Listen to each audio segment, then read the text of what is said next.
tiếng ai này lúc này cô thì khi cô họ lại thì họ từ họ đi xuống này thì họ đi sao hết rồi lúc này cô thì làm được dính đấy như là vậy thì ham làm thì cái con đào thì nó mong gì thì là cô đi tiếng ai này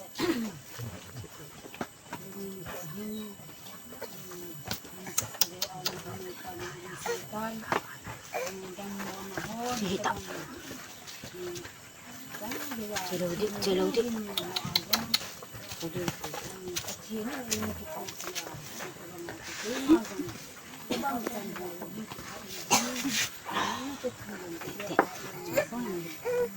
Là nó cũng hiểu.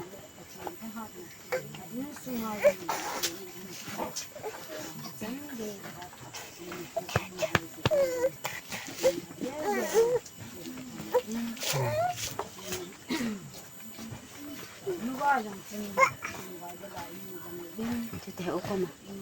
Thiện quý sang ta lục sang cùng cái số dân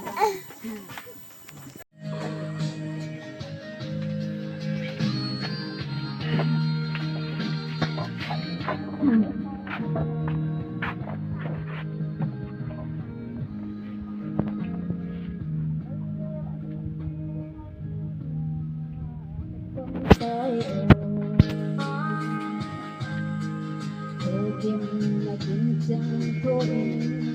cô hề pa lâu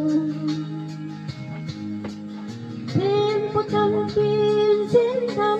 sâu lâu lên Giêsu đâm nát su ấy là bị tai lâu khi mình em công sẽ sống kiếm dâu lâu ngày lúa ngàn chỉ tìm xa hình nói phía gió đi hình nêu cái này lại xin mà cả xây ta đi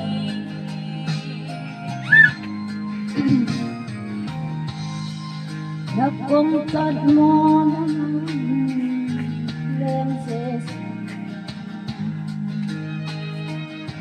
thì xin dòng cay thâu qua lên Giêsu nắng ấy luôn chẳng nhớ luôn nắng ấy luôn để chân hình hóa lâu